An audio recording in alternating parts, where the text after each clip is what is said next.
Hi everyone, Janie here. Welcome back to my garden. We have another very wet, very rainy day here in Northern California. It's actually been a really beautiful rainy day, like really soft, gentle rain all day, but it's just been consistent. So I've actually had a chance to be inside here in my office with Monty, and I've been checking out the Show Me Your Garden videos that you all have sent to me. And I just want to say a huge thank you because this has become one of my favorite things to do, to check out videos of your gardens. It's so much fun to watch and so much fun to see, and I feel so special that you guys have sent these videos to me so that I can share them with some of you. I love doing these Show Me Your Garden videos. They bring so much inspiration to me, and I know that they bring a lot of inspiration to you as well. So I kind of really appreciate some rainy days or days that I can stay inside and really focus on this type of stuff. So for today, I have two really great videos to share with all of you. And these two videos are perfect for a dark, stormy, rainy day because these videos feature color. These two gardens really stood out to me when I was watching the videos because these two gardens are so incredibly colorful and beautiful, and they just brought me, like, you all know how much I love color in my garden. I didn't realize how much I loved color for the first year or two of my gardening journey. And I was trying to do, very restrained color patterns and trying to stick with, a whole scheme and everything like that. And then once I realized just how much I love all the colors in my garden, it was like everything just clicked. So when I see gardens like these two gardens, we have Paul and Dean's garden and JJ's garden. When I saw these two gardens, I just thought, oh my gosh, these are so beautiful and so perfect for a dark, rainy day. And I cannot wait to share them with all of you. So the first video I have, we are headed to the Appalachian Mountains in Virginia, and we're gonna go see Dean and Paul's house. They live in Virginia in zone 6B, and actually a couple years ago, they submitted a video of their house, and I don't think there was any talking over that video, but I think I shared it on a zone 6 Show Me Your Garden video. Of course, it's been a couple years, so the garden is filled in. This is a relatively new garden. It was just installed in about 2022, but it is looking so good, so beautiful. And they talk a lot about how they like to use a lot of annuals for color, and you guys have done a great job. So let's watch. Hi Janie, I'm Paul. Hey Janie, I'm Dean, and we live and garden here in Southwest Virginia. We are zone 6B. We live in the heart of the Appalachian Mountains. We live in an elevation of 3,800 feet, which gives us some warm, comfortable days and cool nights. The plants get to recover. And so that being said, we're going to turn this over to Paul. He's going to give you a tour of our garden, and we hope you enjoy it. So Janie, this is our home. We built our house in 2021, 2022. It was completed in the summer of 22. We started with some foundation plants that year, taking a lot of the rock that we had on property, either from excavation of the basement or there were lots of rocks in and around the adjacent parcels in the woods. So we had a lot of things to work with and hit the ground running with the landscaping. So we do live in a mountainous area. Our daily temps are typically somewhere in the summer 80 to 83. And then in the mid-60s at night. We do like to use a lot of annual color in the front of the home. We tend to try to create as much curb appeal on this side of the house. We live very rural. We live in a small community here in Southwest Virginia, and we have a couple of gravel roads that crisscross throughout our community, and everybody has several acres. We have about a 12-acre property. We've kept our yard small though. We've come in and just created about maybe a half-acre yard altogether. But in our landscaping, we've tried to use as much as we can as far as the Proven Winners varieties. We love all the Supertunias, the new Tiara series, the Saffron Finch, incorporating some Cobalt Verbenas, some Bidens. We do a lot of spruce, Got a lot of the firefly spruce, which you see in the foreground here. And we've tried to kind of give a nod to the alpine feel that we have. Our temperatures can get down in the winter to -5. Not uncommon to hit 0 a time or two throughout the winter. Pretty windy in the winter as well, so plants have to be tough. The Japanese maples seem to do well. We haven't had any problems with that so far. This was a little project we did last year. It's our street address. We've got a North Winds Japanese maple there to include in that little area. We have a vegetable garden just out to the side. This was a addition this year. We completed this back in the spring, and pretty happy with how it's turned out this year. We've got some tweaks to do with some of the soil, and we do have to keep it fenced for the deer as well. A lot of deer pressure in our garden, so we try to lean on things that don't get nibbled quite as much. We do a lot of azuratum, a lot of alliums, blue fescue grasses. The coral bells don't seem to get nibbled too much. Again, another firefly spruce. Love my hydrangeas. These are a couple of weeping spruce we have at the corners of our home. Some Bobo hydrangeas. 2 on the right got slightly topped by some deer. We have a lot of nepeta. We have some blue star, or blazing star, excuse me, which is a native for us. A lot of the marshmallow bidens. We have the plum wine verbena, I believe it is. And we actually had some volunteers this year. You may see a couple of different colors mixed in there with them. Had some verbena volunteers, which was kind of a first for me, but kind of a nice surprise. I decided to let some of them come up and see exactly what they were. So these are Bobo hydrangeas, and they're at about max height there. That's about 3.5 to 4 feet. Again, the artist blue azuratum. Some quick fire fab hydrangeas there. Hummingbirds and butterflies seem to love our garden. Anything we can do for the pollinators is a plus. This was a project we did this spring as well. We had a corner here.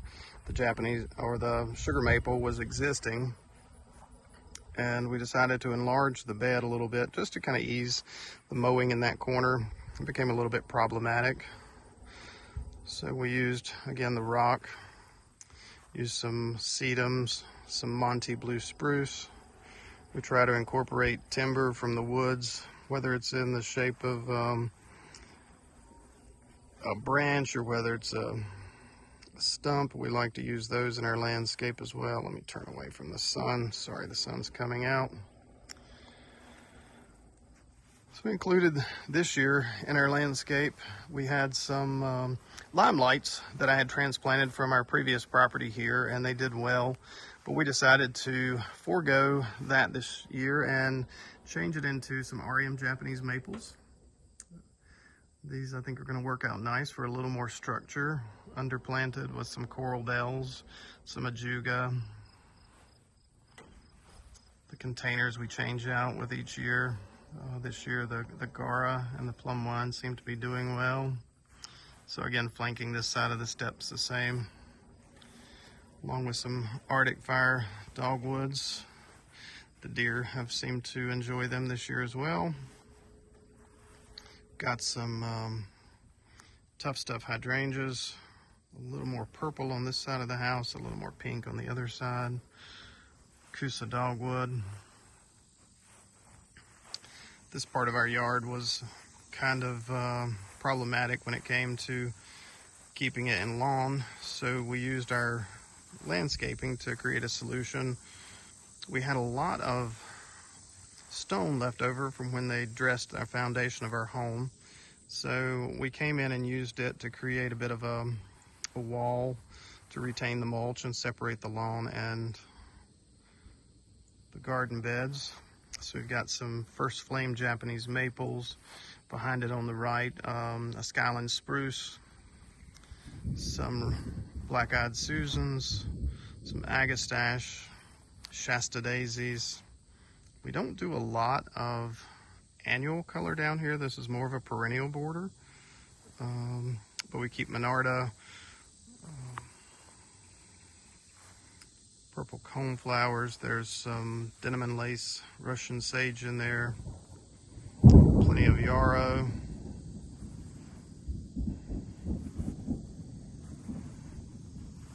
The area back behind it was totally wooded. Was about 1.5 acres of pines. Hurricane Helene last year decided to change that for us. And so now it's given us an opportunity to create something new.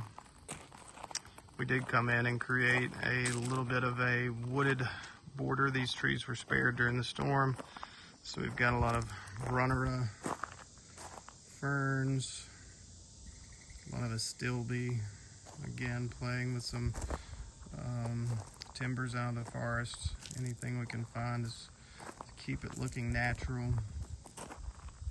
This is where we put our hammock typically on the warm summer days. So this is a little bit of a work in progress. Still needs a lot of filling in with ferns. We do have a propane tank on property, which is part of our utilities, and addressing it. It does have some blue spruce flanking it, which kind of covers it a lot, and there's some evergreens that we've put in place that will hopefully help buffer it a little bit, but not too obvious in the landscape.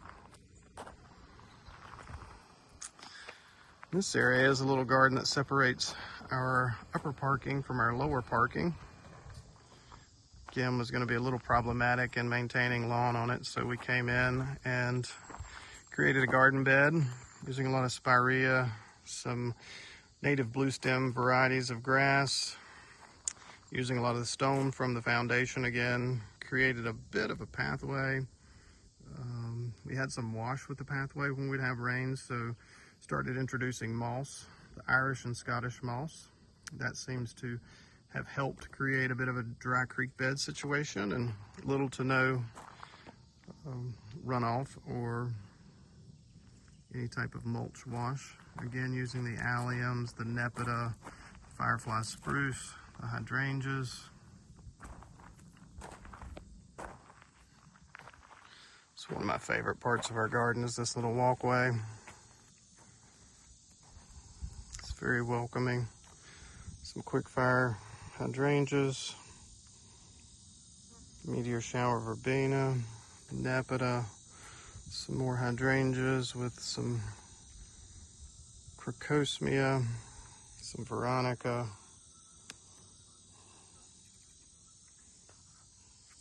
some astilbe that's a little past prime. Again, some more of the grasses. Again, this is a little variety of little blue stem that gets kind of a purple tip to it. It's really pretty in the fall.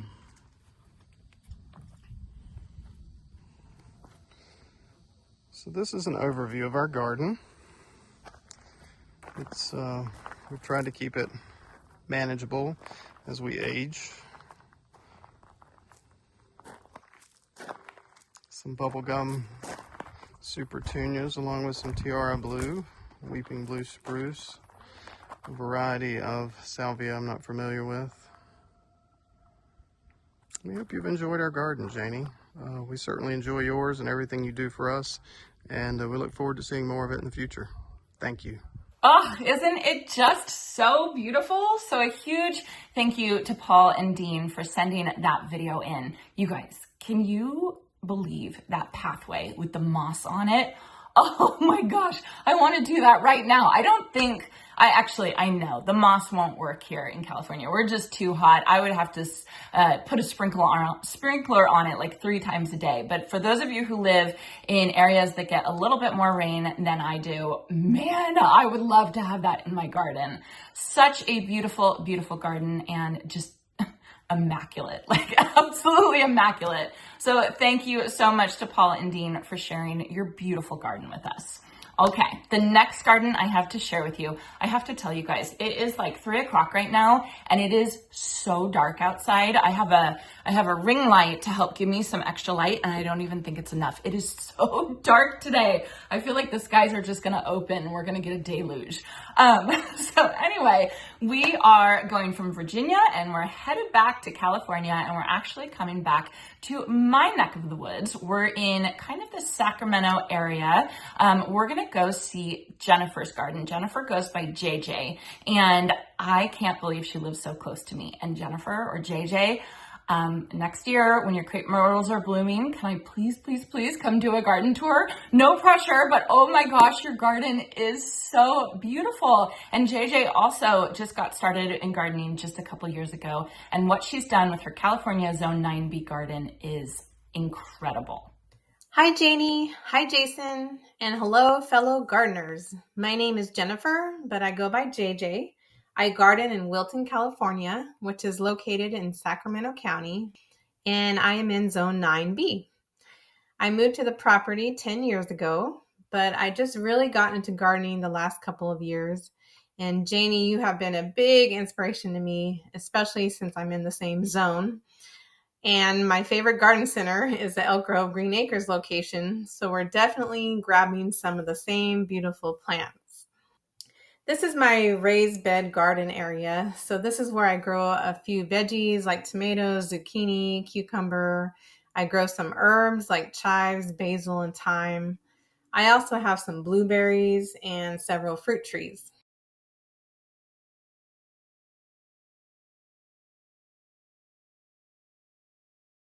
But I always reserve a few garden beds for the flowers that I start from seed. And this year I started gomphrena, scabiosa, echinacea, snapdragons, and hollyhocks.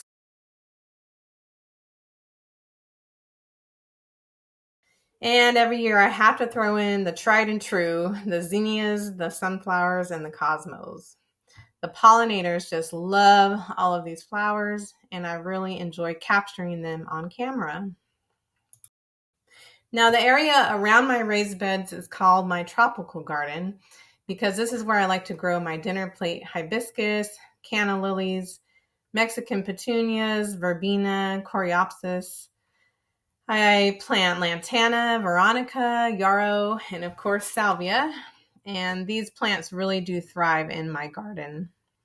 And isn't this blanket flower so beautiful?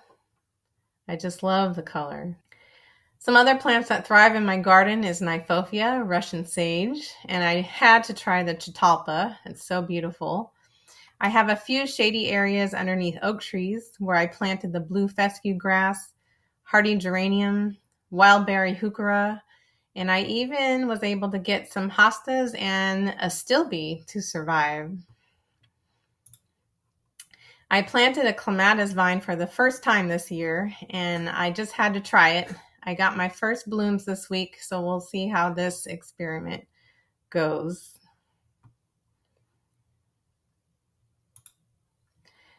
This is the entrance to my driveway, and here's where I have my Rockin' Playin' the Blues salvia.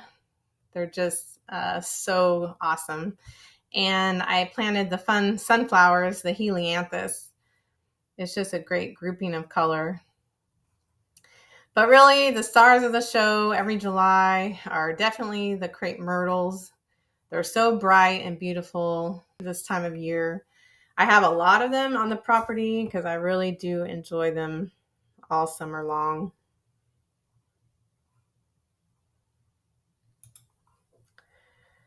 I had this dry creek riverbed installed in 2015 because the property sloped down naturally into this area for drainage. It really was the perfect place for it. And I have recently just started to plant some crystal grass along the edge there. It's really fun.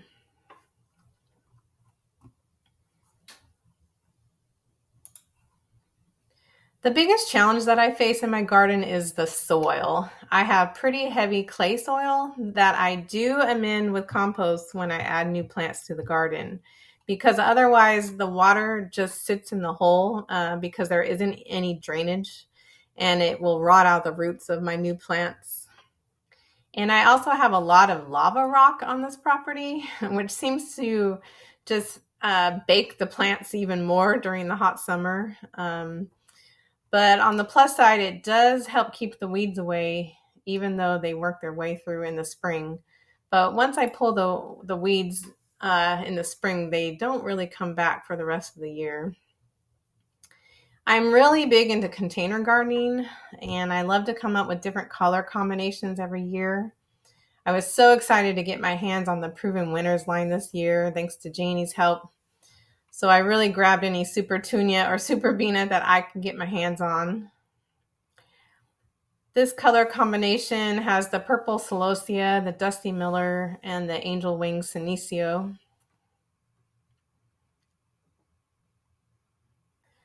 And I love adding coleus to my containers as long as they get afternoon shade.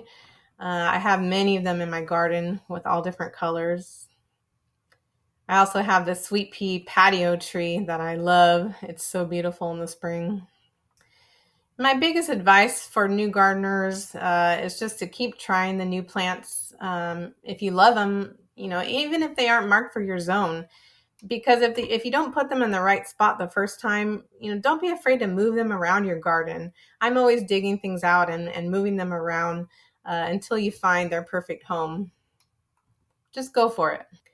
My favorite combination this year, as far as containers go, was really the Surefire Begonia with the Whirlwind Blue Scavola and the Sunbeanie Creeping Zinnia, the yellow. It's such a bright and cheery combination.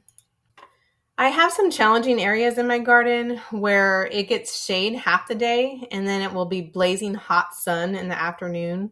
So finding those plants that can thrive in those areas are very difficult. And this is another shade garden where I have the orange fuchsia, yellow Shasta daisies, the Proven Winners double moon glow, African daisies.